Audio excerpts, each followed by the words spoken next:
Muchísimas gracias, Julio, y a todos y todas. ¿Me escuchan bien? Perfecto. Ahí va. Bueno, primero que nada, pedirles disculpas. Estoy engripada y por ahí mi voz o mi cara no es la mejor, pero le daré toda la energía para que puedan aprovechar esta capacitación. Quiero agradecer a Victoria de la CNC, a Julio Herrera también por la invitación y valorar estos espacios de formación y fortalecimiento de capacidades en datos abiertos y anticorrupción. Eh, la verdad que sé que estuvieron también teniendo algunas conversaciones con otros referentes de la región, como Mike Mora, bueno, incluso Julio, Victoria, somos viejos amigos, no tanto por los años, sino por la experiencia en datos abiertos y anticorrupción. Tengo una presentación para hacerles. Y cualquier cosa, igual yo voy a estar dando la presentación, pero como es una capacitación y la idea es que podamos conversar y que puedan saldar las dudas que tengan, me pueden interrumpir sin problema o pueden levantar la mano que Julio ahí estará moderando. Em, bueno, Bueno, como les contaba un poco Julio al inicio y quizás algunos de ustedes nos conocen, nosotros somos una organización internacional, ahí en el mapita se ven en todos los lugares que trabajamos, que fue fundada en 2015 la organización en torno a 6 principios sobre cómo publicar la información y los datos de gobierno. Nuestro objetivo, nuestra visión es apoyar a instituciones públicas Ahí hay una persona bueno, no sé, como que aparecen unos checks, no sé si es que soy yo o como que se está rayando la presentación, pero no importa. No, Entonces, la no. organización, Ujú. sí. Dale, dale, dale. Yo te aviso si quieres si hay una participación. Ujú. Dale, no pasa nada. La organización entonces es una organización de la sociedad civil global que trabaja apoyando gobiernos y organizaciones de todo el mundo en la apertura de datos, tanto desde apoyar en la apertura de la información en formatos abiertos, como también en asistir técnicamente en todo lo que tiene que ver con las políticas de datos abiertos, los marcos de gobernanza de los datos, la vinculación de estos datos con diferentes agendas temáticas. Em, Somos una organización que actualmente tenemos en realidad me quedó desactualizado porque actualmente son 200 los gobiernos y expertos que trabajan en datos abiertos.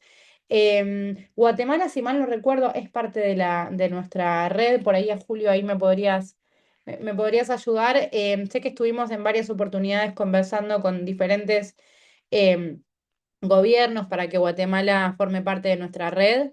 Y bueno, y siempre nuestra intención es seguir trabajando con el país, sobre todo este año que es muy importante para Guatemala por ser la sede de la conferencia de datos abiertos más importantes de la región, como abre la TAM con datos. Todos estos gobiernos que son parte de nuestra red básicamente apoyan los valores y los principios de Open Data Charter que están vinculados con la publicación de información de manera proactiva para que cualquier ciudadano o ciudadana que quiera utilizar información gubernamental pueda utilizarla y de esa manera generar un valor en los datos que se encuentran publicados. Nosotros, em, cuando hablamos de datos, siempre comenzamos como como una definición bastante básica. No sé si alguno o alguno de ustedes me quiere contar o qué saben sobre qué es un dato abierto. Voy a cambiar mi presentación así no spoileo el resultado. Una persona al menos que me lo pueda escribir por el chat, yo lo leo. ¿Qué es un dato abierto para ustedes?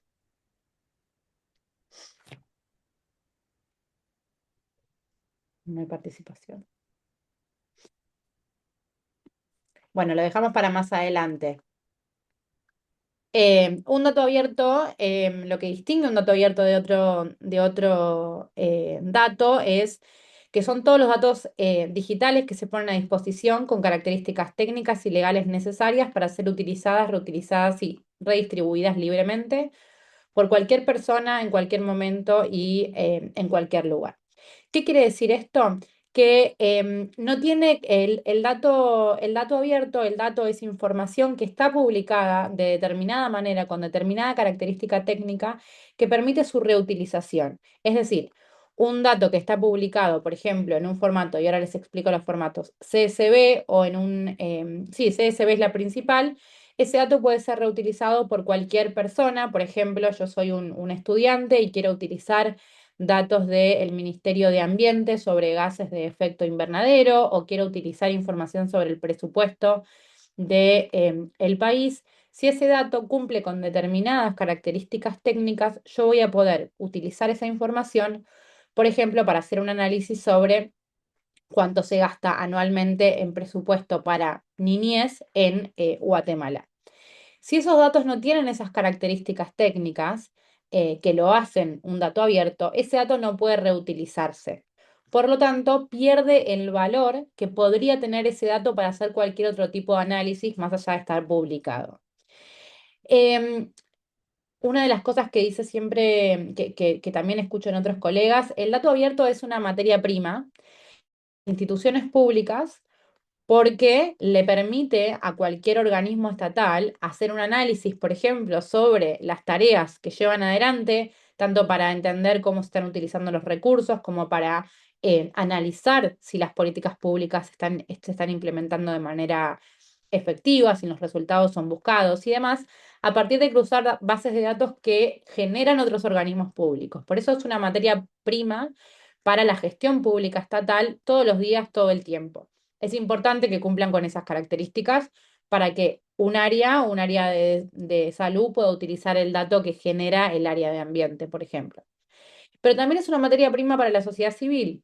Para la sociedad civil en término amplio, digo, cualquier persona, cualquier organización de la sociedad civil puede utilizar ese dato para una campaña de incidencia, o sea, para una campaña de, por ejemplo, si quiere monitorear algún accionar del Estado, también para una institución académica que realiza investigaciones respecto de la información que publica el sector público, para los periodistas que pueden crear artículos, ya sea desde científicos hasta artículos más de opinión pública, con datos que se encuentran publicados. Entonces, el dato abierto en sí mismo es una materia prima para todos los actores que forman parte de este ecosistema, que son instituciones públicas, sociedad civil, instituciones académicas y periodistas, y bueno, la sociedad, por supuesto, en su conjunto. A su vez también es un recurso. El dato abierto también es un recurso que se puede utilizar para trabajar, y ahora les voy a contar más cómo se puede trabajar, cómo se puede utilizar como un recurso efectivamente. Em, Ahora, ¿qué significa? ¿Cuáles son estas características técnicas que tiene que tener ese dato abierto? Acá les traigo un estándar, una tipología de qué son, o sea, de las 5 estrellas de los datos abiertos. No para meterme mucho en esto, porque la verdad que es muy técnico y tampoco sé si sirve demasiado que las instituciones que no se dedican particularmente a datos, o una persona muy técnica, no sé si tiene que saber específicamente qué es un RDF en comparación con un CSV, pero en términos pedagógicos sirve para entender. Cualquiera de ustedes seguramente que han intentado utilizar, tanto para tesis de maestría como para el trabajo cotidiano, utilizar la información que se encuentra en un PDF, en un archivo de PDF, lo han querido utilizar para su propia información. Cuando ustedes intentan copiar y pegar ese PDF, ¿qué es lo primero que pasa? Esa información se rompe. Aparecen mayúsculas, minúsculas, tildes. Es imposible de utilizar. Aparecen separaciones donde no hay. No, esta definición de reutilización que mencionaba al principio no está, porque básicamente el formato en el que está contenida esa publicación no es abierto.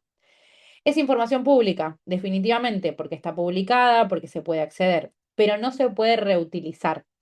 Entonces, por eso un PDF, que es el archivo más típico que utiliza, creería yo, que se utiliza en el Estado, en las instituciones públicas, tiene una sola estrella. O sea, no cumple con la definición de dato abierto, y por eso se encuentra en el escalón más bajo que les muestro acá.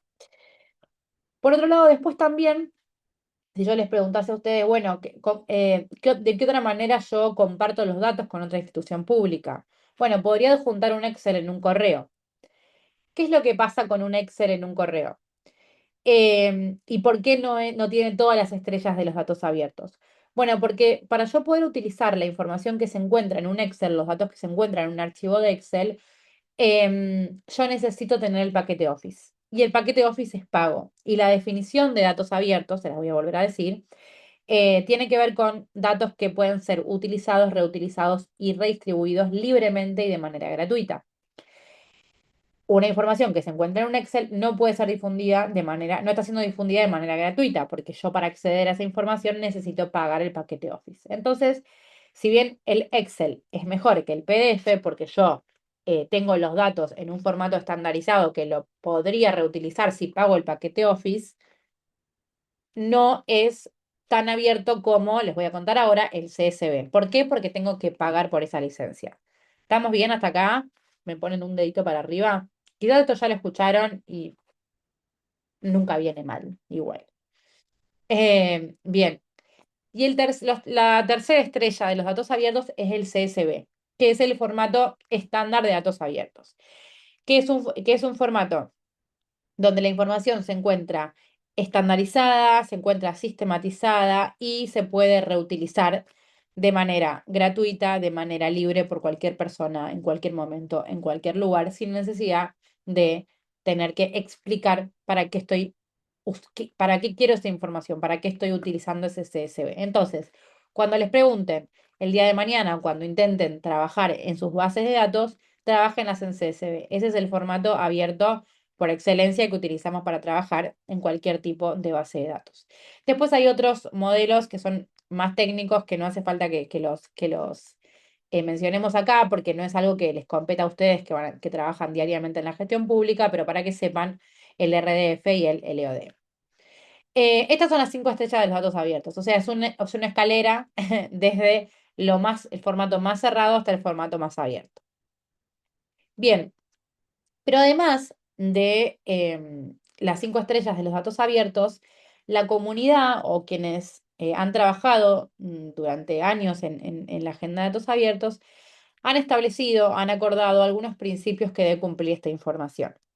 Estos principios son los que rigen el nacimiento de la Carta Internacional de Datos Abiertos, que es la organización en la que yo trabajo.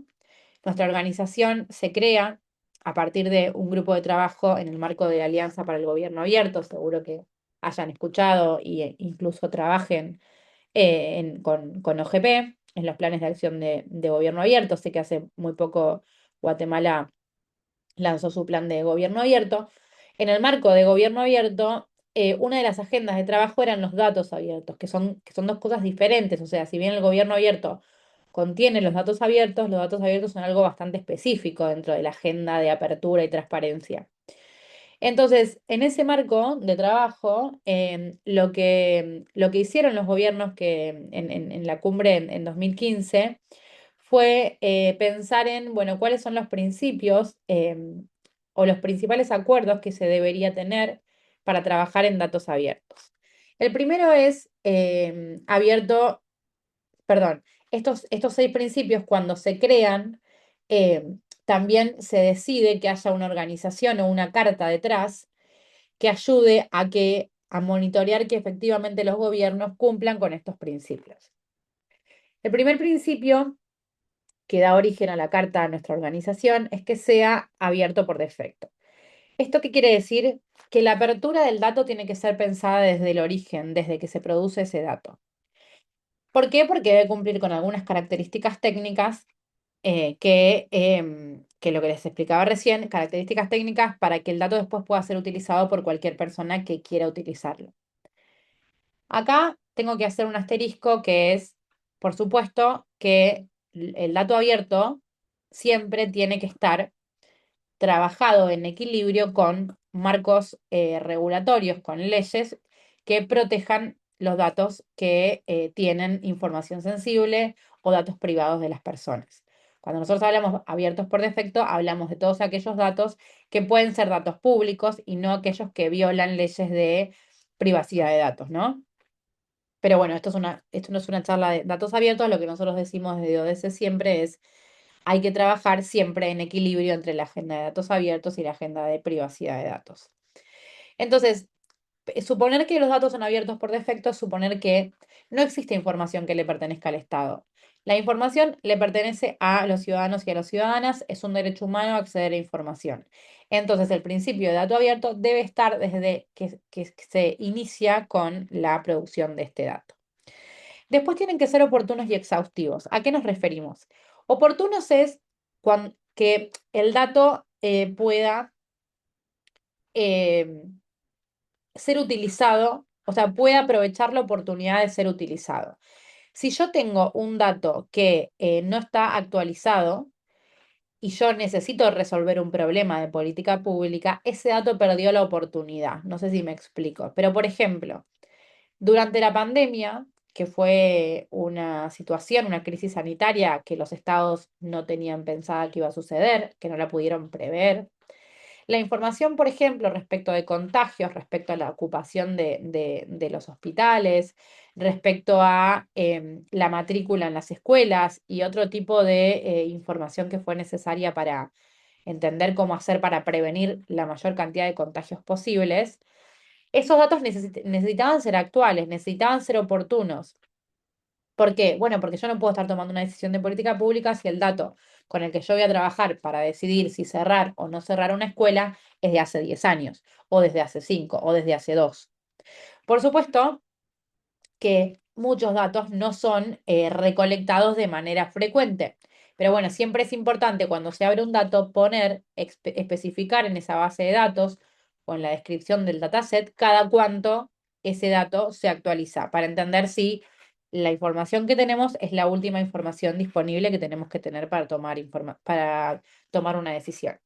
Y que sean exhaustivos quiere decir que esté completo ese dato, que ese dato pueda ser efectivamente eh, pueda tener toda la información que se necesita para el momento en el que yo necesito tomar una decisión. Por eso se habla de la exhaustividad de un dato. Si el dato está incompleto, deja de ser exhaustivo. Después que sea accesible y reutilizable, que yo para acceder a ese dato no tenga que hacer 25 clics en una página de gobierno, un dataset que está completamente escondido. Y reutilizable, lo que hablábamos hoy, si está en formato CSV, ese dato se puede reutilizar. Una vez que se publica, cualquier persona, una institución académica, una ONG, puede agarrar ese dato y reutilizarse. Que sea comparable e interoperable. Esto es importante. La comparabilidad e interoperabilidad se da cuando las bases de datos cumplen características técnicas que hace que estén todos sistematizados y estandarizados en un mismo formato. Cosa de que si yo quiero comparar dos bases de datos de dos instituciones públicas diferentes, lo pueda hacer y eso me genere algún tipo de análisis o decisión que me llegue a tomar una decisión de política pública. Si esas bases de datos no interoperan, es decir, no se comunican entre sí porque, por ejemplo, están armadas de una manera que distinta las unas de las otras, bueno, entonces lo que no se puede hacer en ese caso es justamente hacer que se comuniquen las bases de datos. Entonces, volviendo al ejemplo que les mencioné anteriormente, si yo no puedo cruzar bases de datos sobre contagios de COVID con la cantidad de personas que se contagian en una escuela, en función de la cantidad de alumnos o alumnas que hay en una escuela, bueno, ahí hay un valor que tiene el dato que no lo puedo extraer porque no interoperan. Y acá también algo muy importante de la interoperabilidad, que siempre lo decimos de Open Data Charter, no es solamente una interoperabilidad de datos, también hablamos de interoperabilidad de personas. Es importante que además de que las bases de datos estén estandarizadas en un mismo formato, también las instituciones que publican esa información se comuniquen entre sí para que el traspaso de información sea más eficiente, para que sea más fluido y para que también si yo necesito una base de datos, sepa que la oficina de al lado la produce. Muchas veces hay momentos cuando nosotros trabajamos con las instituciones públicas donde literalmente nos pasó particularmente este año con un país que el área de ambiente, por ejemplo, no hablaba con el área de digital. Entonces, no se conocían, o sea, directamente no se conocían los unos con los otros. Y a partir de un proyecto que tuvimos de apertura de datos para la acción climática, esas instituciones comenzaron a conversar. Entonces, los datos ambientales empezaron a publicarse en formatos abiertos. El área de digital sabía de las características de cómo hacer para publicar esos datos. El área de ambiente tenía la parte más técnica, temática de esa información. Hasta ese momento no habían interoperado, digamos, como que no se habían conectado. Estos son los principios. Después los otros dos, para pasarlos rápido, tienen que ver con que obviamente si hay información abierta, se mejora la gobernanza, las personas pueden participar de manera mucho más activa porque tienen información para participar, si no, la participación pierde sentido. Y a su vez también para la innovación. Nosotros somos defensores de la idea de que el conocimiento y de que la innovación no es algo que se direccione de manera vertical, sino que es horizontal.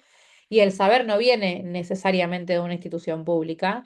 El saber también puede estar por fuera del Estado, por fuera de las instituciones gubernamentales. Por lo tanto, es importante darle a la ciudadanía todos los instrumentos o herramientas que pueda para que también sean parte de mejorar nuestra democracia como región de una manera más innovadora. Y una manera de garantizarlo es dando toda la información que se pueda y siempre y cuando no viole la privacidad de las personas. Em,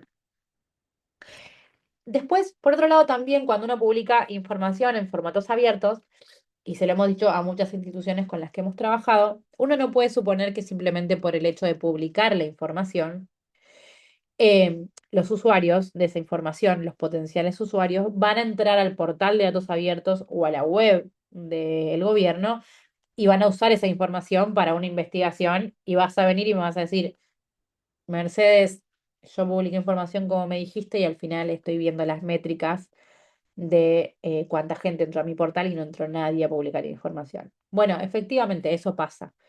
Las instituciones públicas publican esos datos y esos datos no son usados si esa publicación no se piensa y no se planifica. Por eso nosotros desde ODC hablamos de la publicación con propósito. Es decir, el proceso de apertura de datos de forma aislada no produce un valor. Lo que tenemos que pensar es, cuando vamos a publicar un dato, es qué problema específico queremos resolver. Por eso nosotros trabajamos en diferentes agendas temáticas, porque hay que pensar la planificación en función del impacto que queremos que esa información tenga. De esta manera, entendiendo un poco esta problemática, nosotros desde Open Data Charter desarrollamos las guías de aperturas de datos de Open Data Charter, que explican en términos prácticos qué tipos de datos hay que publicar si uno quiere tomar alguna decisión o si quiere informar sobre diferentes agendas temáticas que resuelvan problemas concretos y a su vez también que incluyan cómo esos datos pueden publicarse. Uy, me olvidé de traducir esta slide, perdón. Acá está las guías de aperturas de datos para la acción climática. A ver si la tengo. No. Nosotros tenemos diferentes guías. Hoy les voy a hablar de la guía de datos anticorrupción, es como vengo con el tiempo. Eh, Tenemos la guía de apertura de datos de agricultura, tenemos la guía de apertura de datos para la acción climática, la guía de apertura de datos anticorrupción, la guía de apertura de datos para la gobernanza de tierras y dos guías y una guía, perdón, más que no la publicamos acá, que es la guía de apertura de datos para los cuidados. Estas guías, ¿qué son? Si ustedes entran, después se las puedo compartir, son instrumentos, herramientas que se enlistan los datos prioritarios a publicarse en estas diferentes agendas temáticas. Se explica cómo se deben publicar, por qué son importantes y además también les da información sobre esta información, sobre estándares vinculados a acción climática, género o anticorrupción que ustedes pueden encontrar para guiar un poco el trabajo de la apertura de datos. ¿Qué es lo que va? Nosotros esta guía de apertura de datos, además de enlistar los datos, publicamos o informamos sobre cómo tienen que publicarse. Entonces, lo que nosotros hacemos con los gobiernos que, que trabajan con nosotros es evaluar esos datos que se encuentran en las guías en base a 15 criterios para medir efectivamente qué tan accesibles, qué tan comparables y si son o no son de calidad. ¿Cómo lo hacemos? Bueno, a partir, por ejemplo, de estándares internacionales como el Open Data Barometer, Our Data, OCDE o GODI, que también lo sumamos a los estándares. Em, ¿Qué es lo que evaluamos entonces para entender si efectivamente ese dato se encuentra en formato abierto? En primer lugar, que el dato esté publicado en un portal de datos abiertos ya le da a ese dataset eh, más accesibilidad. ¿Por qué? Porque, bueno, yo como ciudadano o ciudadana voy a entrar al portal de datos de Guatemala, por ejemplo, que no existe, me parece tal cosa, o si existe por ahí estoy media desactualizada, yo puedo tener todos los datos en un mismo sitio web, independientemente del dato que yo busque. Si yo busco datos de acción climática, si busco datos de anticorrupción, si busco datos de cualquier dato que yo busque, lo puedo encontrar ahí. ¿Cuál es el beneficio de esto? Bueno, la ciudadanía no necesariamente tiene información sobre quién produce ese dato, en general no lo sabe. Eh, con suerte sabe un poco qué hace cada institución pública. Entonces es difícil también que la ciudadanía sepa a qué institución acceder cuando quiere información sobre un determinado, digo, sobre reciclaje o sobre dónde están ubicados, por ejemplo, los centros de reciclaje para dejar su basura o cuántas personas son beneficiarias de determinado plan social. Como no lo sabe, la manera más accesible de darle esa información es que esté publicado en un portal de datos abiertos. Por eso nosotros lo evaluamos como algo positivo. Bueno, que el dato esté disponible, eso desde ya, ¿no? Como que yo pueda acceder a la información. Que sean legibles por máquina, quiere decir que que puedan estar publicados en los formatos que yo les comenté. Que también puedan ser descargables por lotes, es decir, toda la información completa. Que haya una API disponible, digo, la API disponible lo que facilita y que ahora cada vez más los estados están conectando APIs a las bases de datos, es que esa información se pueda actualizar de manera automática, que pueda comunicarse con otras bases de datos que se encuentran publicadas también en el estado y demás. Que la licencia sea abierta, es decir, que pueda publicarse en un CSV, como les mencionaba al principio, que esté actualizado, es decir, que la información sea lo más actual posible, al menos, por ejemplo, hay información que tiene que ver con información demográfica o información de poblaciones que se recolecta a través de censos. Como saben, no sé bien cómo será el caso de Guatemala, pero en Argentina, por ejemplo, los censos se dan cada 4 y a veces cada 6 años. Entonces, la información sobre, por ejemplo, el crecimiento de la población es información que si yo la busco hoy va a estar actualizada al 2023, que fue el último censo. Entonces, ¿esa información está actualizada? Sí, porque fue la última vez que se recolectó. Actualizada respecto de lo que está pasando ahora y no, probablemente haya más personas de las que ese censo dice o las características de la población hayan cambiado. Pero lo importante es entender que tiene que estar actualizado respecto de la última vez que se recolectó ese dato. Que sean fáciles de encontrar. Acá es importante también tener en cuenta lo que les mencionaba, o que esté en un portal de datos abiertos, o que esté en la web de una institución pública donde yo pueda entrar a la sección datos y poner datos disponibles y ahí me aparezcan todas las bases de datos. Que pueda tener datos vinculados, es decir, información sobre también esa base de datos y otras bases de datos que están relacionadas, que haya backups disponibles, esto es muy importante, sobre todo con los cambios de gobierno. Muchas veces lo que pasa es las bases de datos desaparecen cuando cambian los gobiernos y eso es terrible, es una tragedia, porque básicamente es información histórica sobre las políticas públicas, sobre la población y demás. Que cuente con metadatos. ¿Qué es un metadato? El metadato es la información eh, sobre el dataset, es decir, que me explica lo que el dataset trae, es decir, esta base de datos se corresponde al número de personas que acceden eso sería como la descripción. Después también que se incluya la institución responsable de publicar esa información, que también se incluya la fecha de la última vez que se actualizó, un contacto, esto es muy importante respecto de la accesibilidad. Siempre tiene que haber en esa base de datos un contacto para que si yo como ciudadano o ciudadana quiero preguntar si hay una base más actualizada o si hay información adicional a la que yo estoy viendo en una base de datos, yo tengo un contacto de la institución pública para preguntarle. Diccionario de datos, que haya también información sobre la gobernanza, es decir, entender cómo se actualiza esa base de datos y el sistema en general. Y después, bueno, nosotros también evaluamos en términos generales qué tan completos están esos datos y qué tan relevantes son. Les cuento un poco de la guía de apertura de datos anticorrupción, que era un poco la idea de la charla. Una de las agendas temáticas sobre las que ODC, mi organización, trabaja es anticorrupción, es decir, eh, todos los datos y toda información que tenga que ver con el accionar de las instituciones públicas, que promueva el monitoreo ciudadano respecto de las acciones de gobierno, a su vez también que pueda prevenir casos de corrupción, que pueda concientizar sobre temas anticorrupción y que pueda sancionar casos de corrupción en caso de que se identifiquen irregularidades en el accionar del gobierno. Esta guía no solo lo que hace es a partir de que uno entiende cuáles son los datos que tiene que tener el gobierno publicado para ser más transparente y por lo tanto al menos reducir los casos de corrupción, uno lo que puede hacer es tomar esa base, esa línea de base que establece la guía y evaluar los datos que se encuentran publicados en el país. La guía de datos anticorrupción de ODC incluye 32 conjuntos de datos, que ahora se los voy a contar, que estos datos fueron considerados como muy relevantes en la agenda anticorrupción a partir de, bueno, obviamente acuerdos internacionales, por ejemplo, con TI International, que es una organización que trabaja temas anticorrupción históricos, y con otras organizaciones que vienen trabajando hace muchos años esta agenda.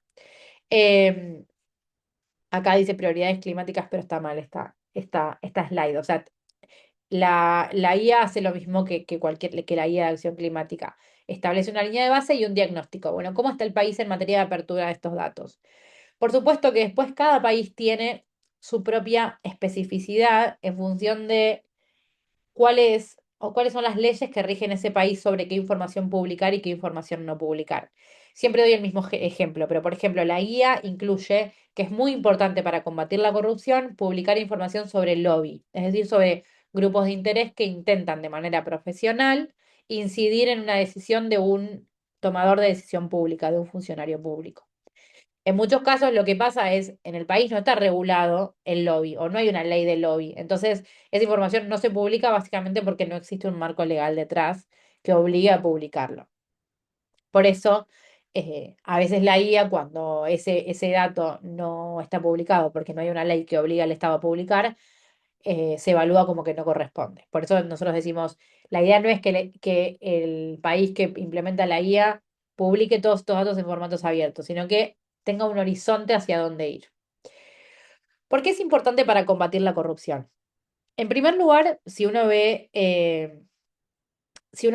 piensa en las diferentes fases de la corrupción, que son la prevención, detección, investigación y sanción, uno puede entender que en el caso de la prevención, eh, lo pueden usar, por ejemplo, diseñadores de política pública, o sea, tomadores de decisión, organismos reguladores, que son los que, por ejemplo, una contraloría, que son quienes controlan los actos de gobierno, instituciones de supervisión como auditores, bueno, esto es la contraloría que les decía, y organizaciones de la sociedad civil que también están monitoreando el accionar del Estado.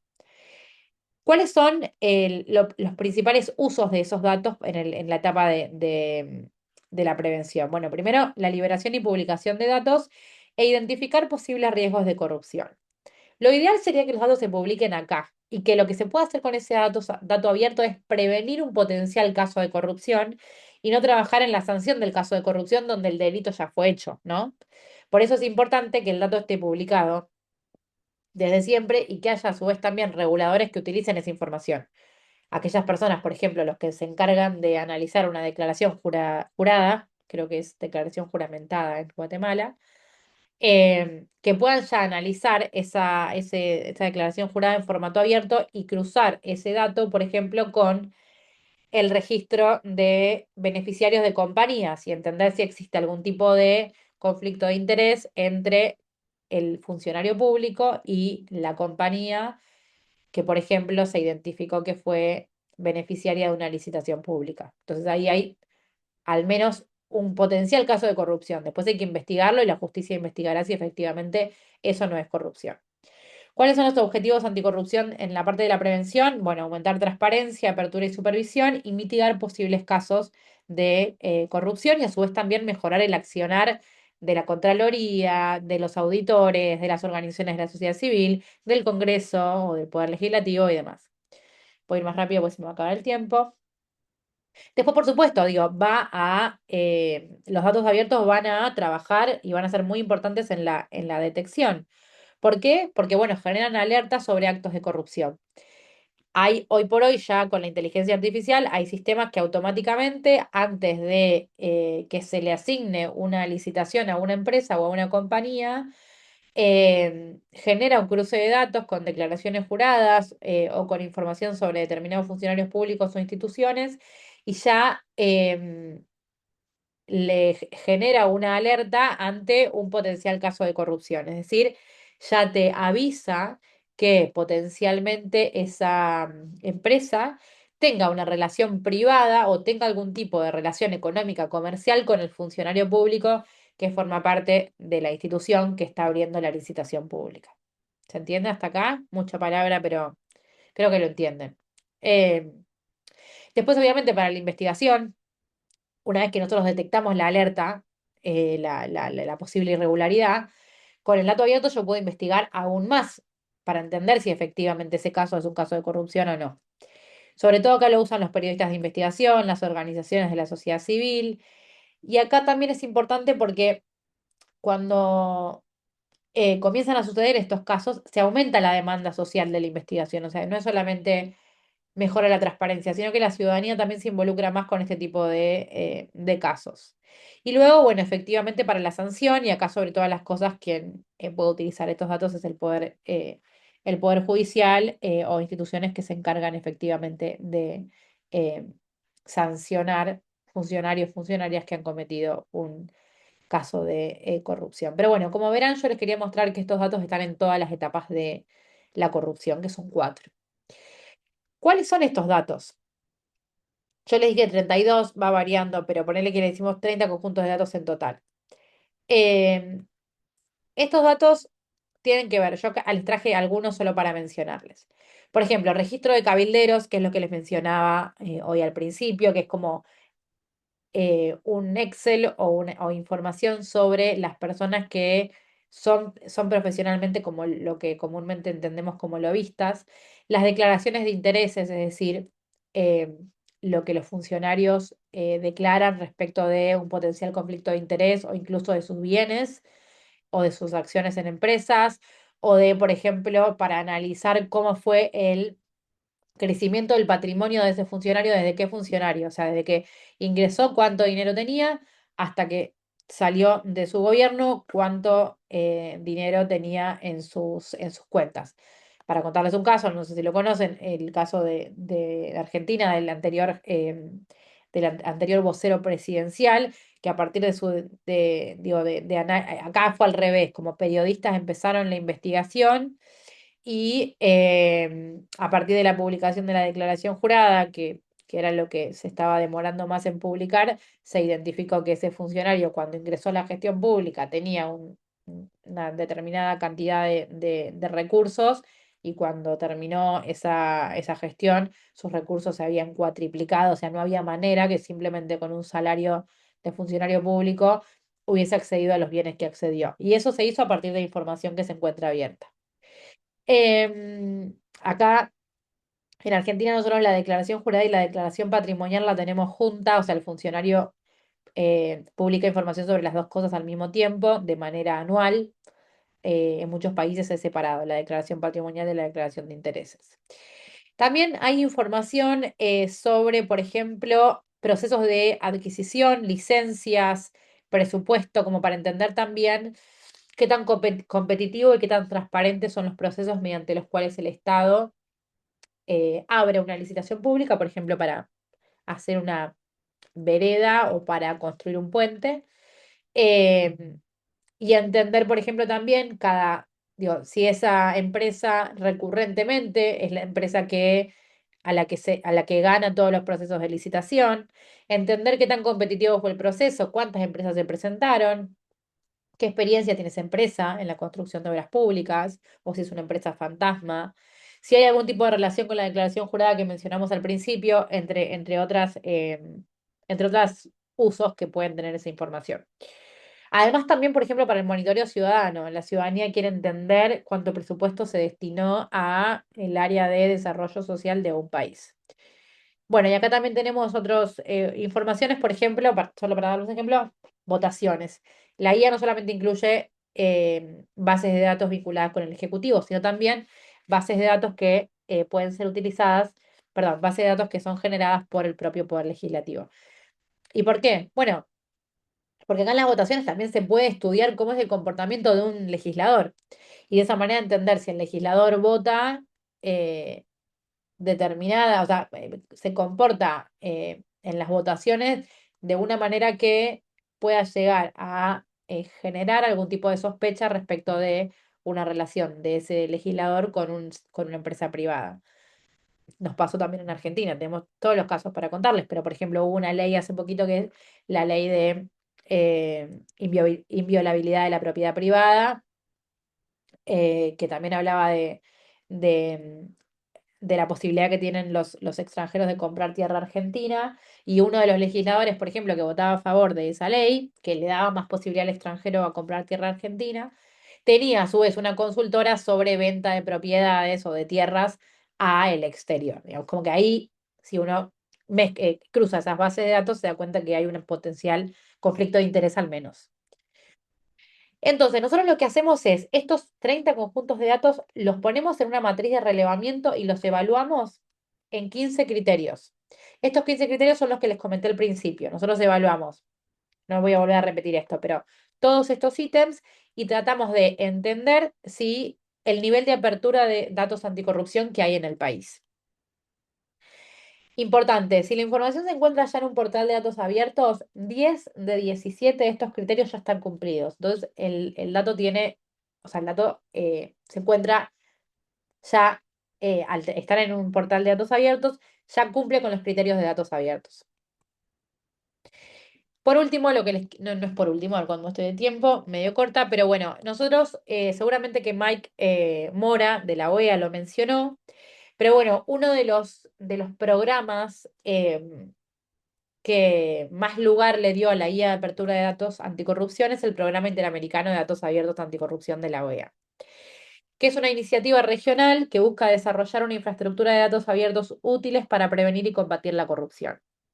Dentro, el Programa Interamericano de Datos Abiertos para combatir la corrupción se aprueba en la octava Cumbre de las Américas en 2018, donde los estados primero acuerdan de la relevancia de trabajar en principios para combatir la corrupción y después también acuerdan sobre qué tipo de acciones tienen que llevar adelante los estados para trabajar sobre la agenda anticorrupción. ¿Cuáles son estas acciones? Bueno, es importante que para combatir la corrupción haya un acompañamiento de marcos normativos para la apertura y uso de datos, es decir, que además de la intención, digamos, de trabajar en apertura de datos, haya leyes como la Ley de Acceso a la Información Pública que establezca en alguno de los artículos que la información que no es privada deberá ser publicada en formatos abiertos para favorecer su reutilización. Además, también que una de las acciones que establece el PIDA es publicar datos prioritarios para prevenir y combatir la corrupción. Apoyar lo que estamos haciendo acá, apoyar esta publicación con capacitaciones a funcionarios y funcionarias públicos que son quienes publican esos datos. También trabajar en ejercicios donde se dé a conocer a la sociedad civil los datos que están publicados y a su vez, por supuesto, monitorear y evaluar esa implementación. Voy a ir más rápido. La última implementación que hicimos de la guía de apertura de datos anticorrupción fue en Costa Rica el año pasado, que de hecho lo trabajamos también con Julio como consultor externo. Lo que hicimos en Costa Rica fue lo que les estoy contando. Pusimos en una matriz de datos todos estos datos que les mencioné al principio y los evaluamos en estos 15 criterios. Como verán, el mayor dataset, el dataset que tiene mayor nivel de apertura es un dataset que tiene un total de 7 puntos de 17, o sea, estaba bastante bajo. Esto quiere decir que había mucho trabajo por hacer y por eso lo que hicimos fue trabajar con las diferentes instituciones públicas del país en, primero, presentar, ¿no? Como presentar un poco cuál era el estado de la situación del nivel de apertura de los datos. Y cuando presentamos este nivel de apertura, trabajamos con ellos en decir, bueno, a partir de este diagnóstico, ¿qué datos ustedes creen que son más importantes para comenzar a publicar en los próximos meses? Y así es como se creó un plan de publicación de corto, mediano y largo plazo, que esto lo hacemos siempre, que es tratar de ordenar las bases de datos que no están publicadas en diferentes periodos de tiempo en el que se publicarán. En un corto plazo de 1 a 3 meses, en un mediano plazo de 3 a 6, y aquellos datos que son más complejos técnicamente o que no tienen algún marco normativo que acompañe la publicación, que queden para un plazo más largo porque, bueno, son difíciles de publicar. Em, También acompañamos con nuestro equipo asistimos técnicamente a las instituciones para que se pueda publicar esos datos de manera abierta eh, lo más pronto posible, ¿no? Lo que hacíamos es teníamos reuniones con todas las áreas, con el Poder Judicial, con la Asamblea Legislativa, con Hacienda y con otras instituciones, y básicamente les contábamos o los apoyábamos para que los datos que ellos producían estén publicados en los formatos que yo les comenté anteriormente. Y acá, bueno, esto también que lo hizo Red Ciudadana y Julio, el proyecto terminó con el lanzamiento de un portal nacional de datos abiertos de Costa Rica, que lo tengo que decir, actualmente ese portal está un poco, todavía no tiene muchos conjuntos de datos, hay que trabajar más en o sea, la apropiación del país respecto de ese portal y también de las instituciones de gobierno de que publiquen más datos. Pero al menos ya se generó la infraestructura para que haya un catálogo centralizado de datos, para que se pueda descargar los datos en múltiples formatos, para que haya información también relevante respecto de qué es el PIDA, cuáles son los conjuntos de datos prioritarios. Y ojalá que estos datos, que este portal el día de mañana no sea solamente un portal de datos abiertos anticorrupción, sino que allí se encuentren datos de cualquier otra índole, como por ejemplo cuidados, cambio climático, entre otras. Voy a terminar con esto muy rápidamente, eh, para que entiendan como el ciclo completo. Una vez que se publican estos datos que trabajamos primero hacemos un diagnóstico, después hacemos un plan de publicación y después, cuando los datos se publican, hay que también trabajar en ejercicios de reutilización. ¿Qué son? Espacios en donde se invita a cualquier ciudadano o ciudadana a utilizar los datos para generar algún tipo de solución, iniciativa innovadora, en este caso respecto de temas anticorrupción. Por ejemplo, en República Dominicana habían desarrollado con inteligencia artificial una plataforma que se llama Contractor IA, que si lo explico bien, era un desarrollo, una inteligencia artificial, una programación que detectaba a partir de las licitaciones y las compras que realizaba el Estado conflictos de interés o al menos lo que se llama como banderas rojas, potenciales irregularidades respecto de esa contratación. Esto lo hizo una organización que se llama Ojo Cívico en República Dominicana y, bueno, básicamente utilizó herramientas basadas en IA y datos abiertos para automatizar accesos, análisis y detección de anomalías en compras y contrataciones y presupuesto público.